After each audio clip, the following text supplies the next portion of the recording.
9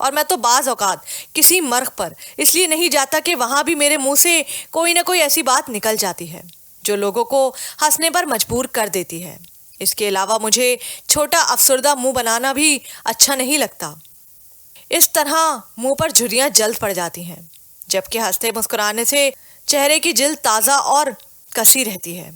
الماس کو کھانے کے دوران مسلسل بولتا دیکھ کر صوفیہ نے اشارے سے منع کیا۔ دیکھو، آپ کی آنٹی مجھے بولنے سے منع کر رہی ہیں۔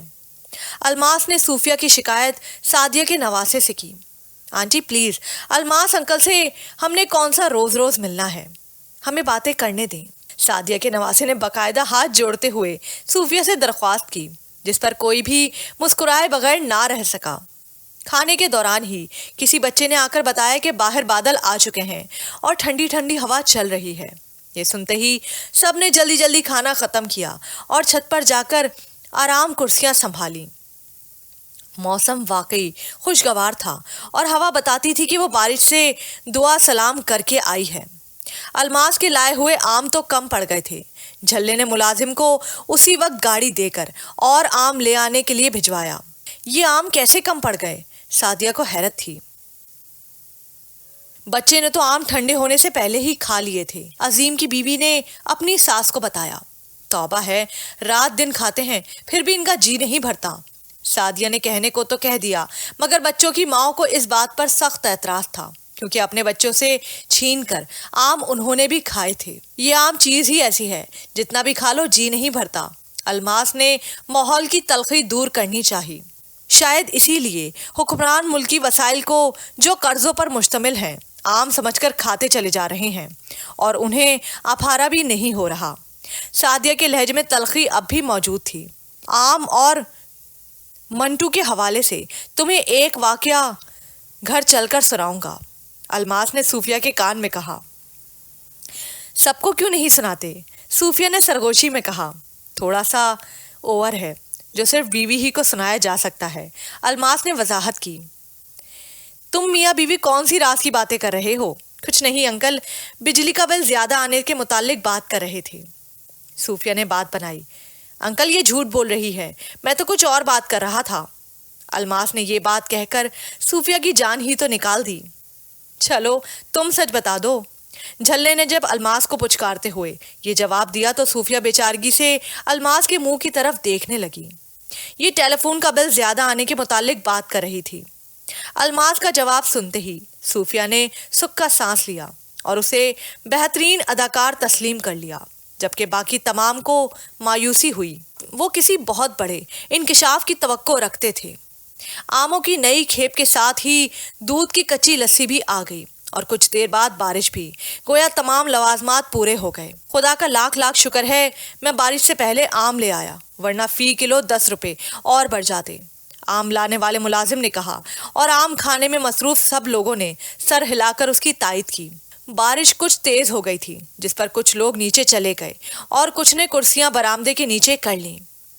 میں عشاء کی نماز پڑھ کر آتی ہوں، ابھی تم لوگوں نے جانا نہیں ہے، سعدیہ نے صوفیہ کو بطور خاص بتاتے ہوئے کہا۔ الماس اور صوفیہ نے بھی کرسیاں برآمدے میں کر لی تھیں، جس پر جھلے نے بڑا خوبصورت تبصرہ کیا تھا۔ فلموں میں تو ہیروئنوں کے ساتھ بارش میں خوب نہاتے اور ناچتے ہو، بیوی کے ساتھ 2 منٹ بارش میں نہیں بیٹھ سکتے۔ انکل وہ، الماس نے وضاحت کرنے کی کوشش کی۔ ٹھیک کہتے ہیں انکل، ہر بات کا جواب دینا ضروری نہیں ہوتا۔ صوفیہ نے باقاعدہ الماس کے منہ پر ہاتھ رکھتے ہوئے اسے چپ کروایا۔ آنٹی آپ کو نانو نیچے بلا رہی ہیں، سعدیہ کے نواسے نے آ کر صوفیہ سے کہا۔ صوفیہ الماس سے اجازت لے کر نیچے چلی گئی اور الماس جھلے سے باتیں کرنے لگا۔ کیسا ہے تمہارا خاوند؟ خوش تو رکھتا ہے تمہیں؟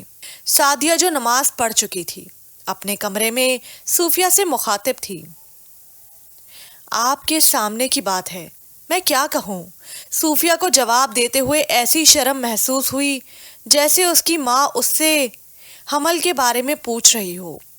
دیکھنا اور چیز ہے اور محسوس کرنا اور چیز۔ دنیا کے سامنے تو میں بھی کسی زمانے میں اپنے خاوند سے محبت کرتی تھی، مگر اندر ہی اندر باؤ شریف میرے دل میں بسا تھا۔ سعدیہ نے اپنی بات کی وضاحت کی۔ ایسی کوئی بات نہیں آنٹی، نہ ان کے دل میں میرے علاوہ کوئی اور ہے اور نہ ہی ایسا کوئی معاملہ میرے ساتھ ہے۔ ہم ایک دوسرے سے غیر مشروط محبت کرتے ہیں، جو شاید محبت کا ایک نیا اور بہتر فلسفہ ہے۔ آنے والے وقت کا دعویٰ میں نہیں کر سکتی، مگر آج تک تو اچھی نبھ رہی ہے۔ صوفیہ کا جواب سن کر سعدیہ کو خوشی ہوئی کہ آج کے میاں بیوی پرانے دور کی نسبت ایک دوسرے کو زیادہ اہمیت دینے لگے تھے۔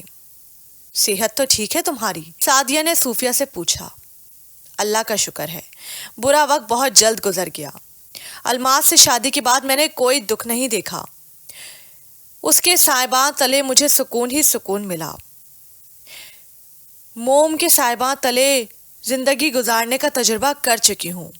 صوفیہ کا اشارہ جمشید کی طرف تھا، مگر الماس نے مجھے وہ تحفظ اور اعتماد دیا ہے جس کا میں کبھی تصور بھی نہیں کر سکتی تھی۔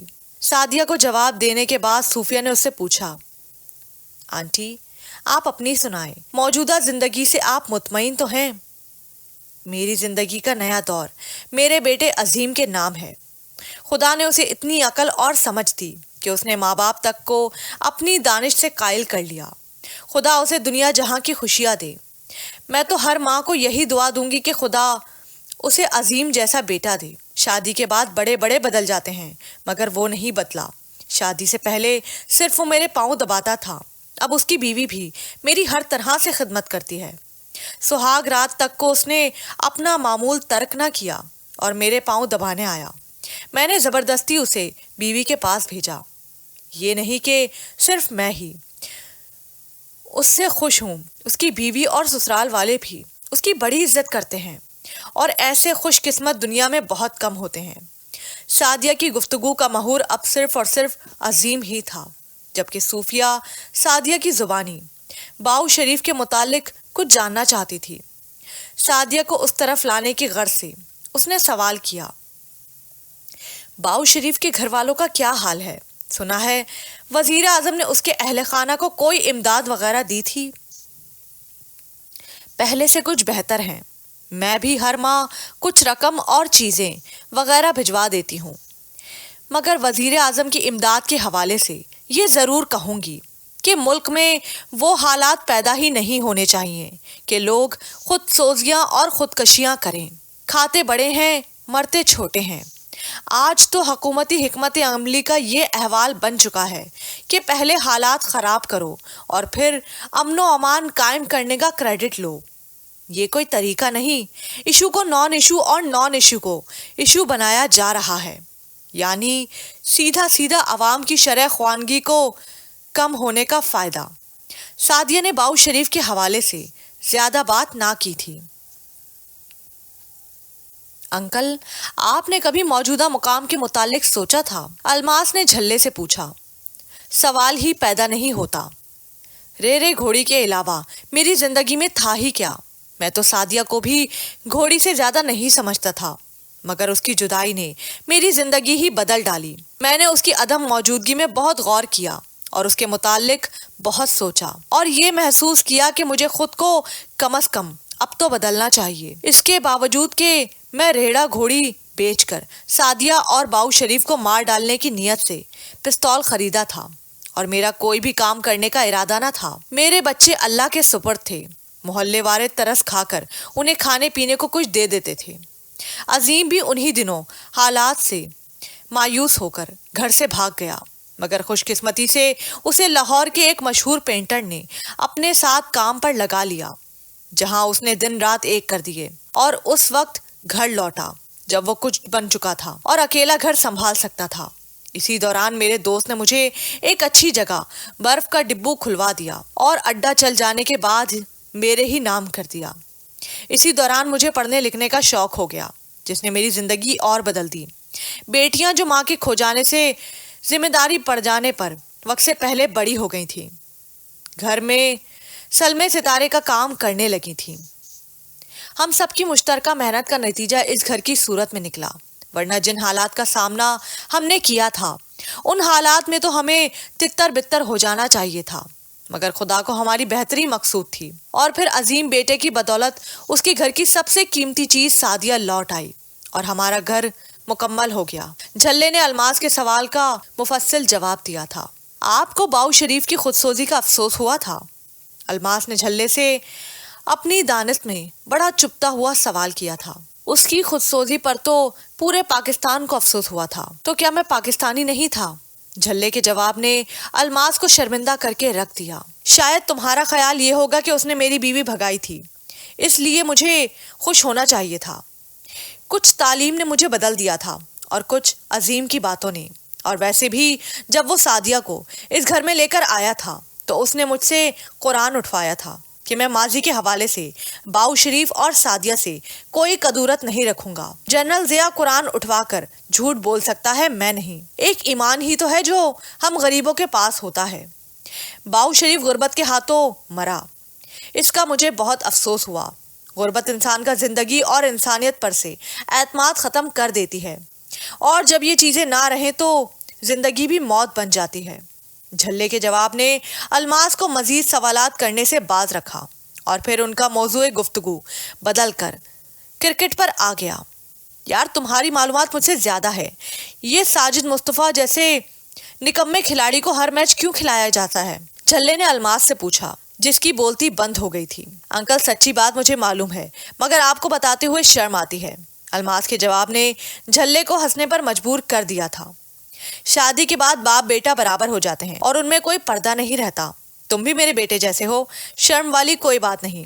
جھلے نے الماس کو سچ بولنے پر اکساتے ہوئے کہا۔ ساجد مصطفیٰ کے متعلق میں نے چیف سلیکٹر کے الفاظ خود اپنے کانوں سے سنے ہیں، جو اس نے ساجد مصطفیٰ سے فون پر کہے تھے۔ چیف سلیکٹر ساجد مصطفیٰ کو فون پر کہہ رہا تھا، تمہاری بیوی مجھے کھلاتی ہے اور میں تمہیں میچ کھلاتا ہوں، وہ میری خدمت کرتی ہے اور تم قوم کی خدمت کرتے ہو۔ یہ ہے ساجد مصطفیٰ کی اعلیٰ پرفارمنس کا راز۔ الماس کے جواب نے جھلے کو حیران کر ڈالا۔ میں نے لوگوں سے سنا تھا کہ ساجد مصطفیٰ کا تعلق کرکٹ اسپانسر کرنے والی سگریٹ ساز کمپنی کے اعلیٰ عہدیداروں سے ہے، مگر تمہاری بات زیادہ درست معلوم ہوتی ہے۔ جھلے نے اپنی رائے دی۔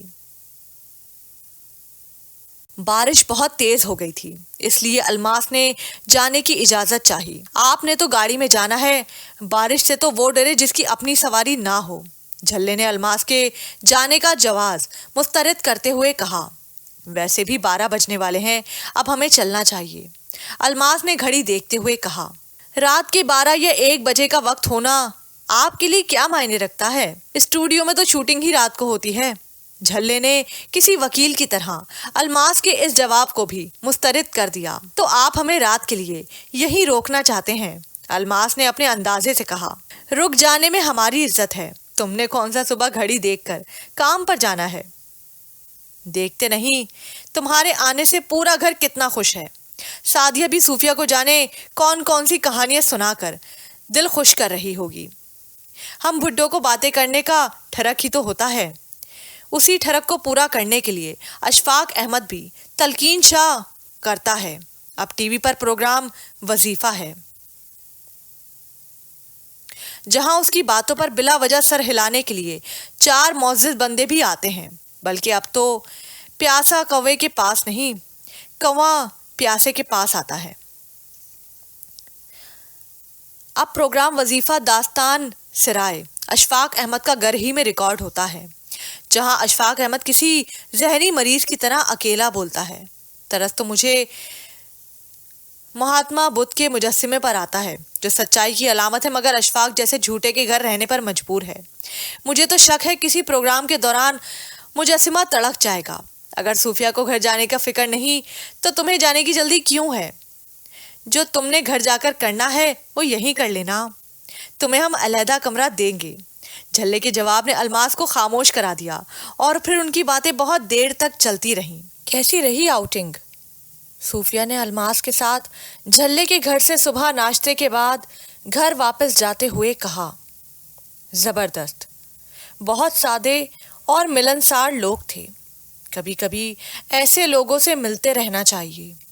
یہ لوگ ریگ مال کی طرح آپ پر سے مصنوعیت کا زنگ اتار دیتے ہیں۔ الماس نے رات کی دعوت کو تصور میں لاتے ہوئے کہا، ہاں، تم منٹو اور آم کے حوالے سے کون سی بات بتانی چاہ رہے تھے؟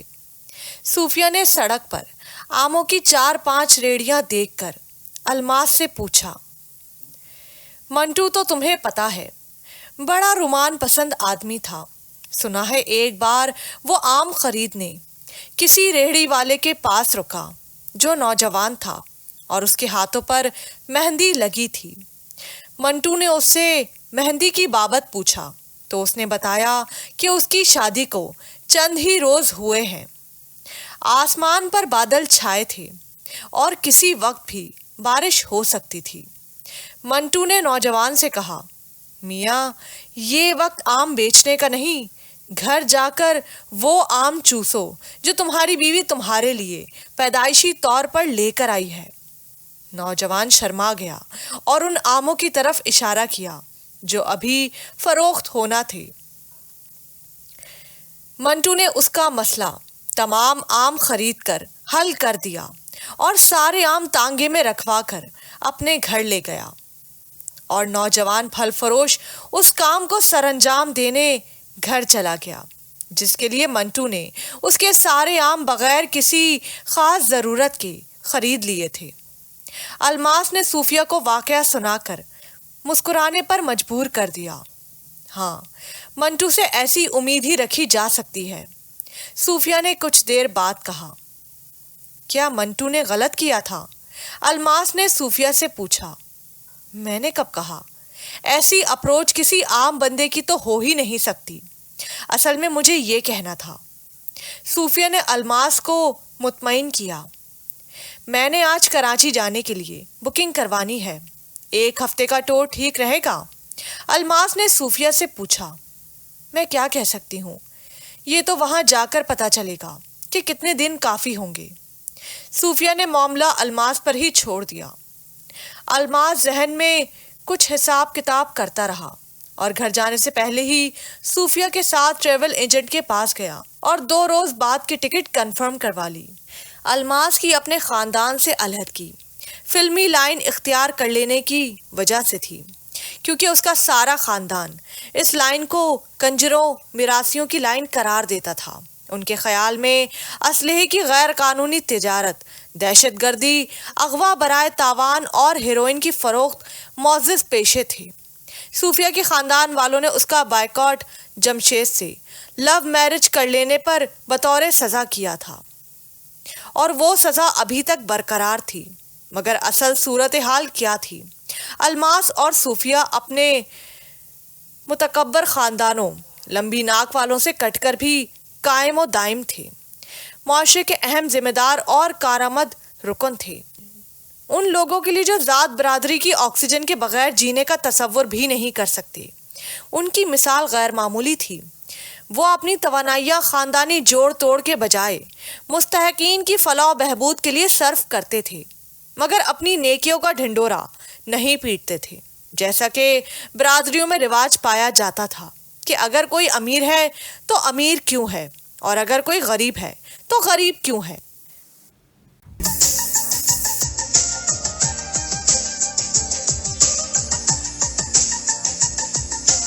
یہ پارٹ اپنے اختتام کو پہنچا۔ مزید پارٹ سننے کے لیے چینل کو سبسکرائب کیجیے۔